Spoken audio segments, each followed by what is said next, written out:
Welcome to Let Me Fix This. Enjoy the video. In this video, I will explain how to make delicious homemade ice cream without condensed milk. First, gather your ingredients: heavy cream, whole milk, sugar, and any flavorings you desire. You'll combine these, chill the mixture thoroughly, and then churn it in an ice cream maker.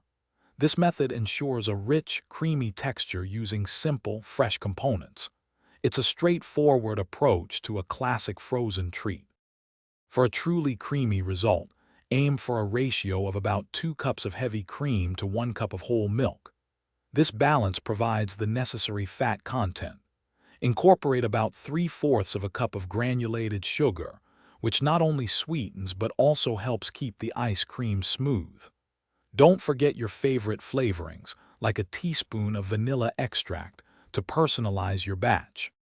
Before churning, it's crucial to chill your ice cream base completely, ideally for at least 4 hours or even overnight. This ensures the mixture is very cold, which is vital for proper churning. Then, pour the chilled base into your ice cream maker and churn it for about 20 to 30 minutes. This process incorporates air and prevents large ice crystals, resulting in that wonderfully smooth, creamy consistency. Once churned, your ice cream will be soft-serve consistency. Transfer it to an airtight container and place it in the freezer for at least 4 hours to harden completely. This final freezing step allows the flavors to meld and the texture to firm up.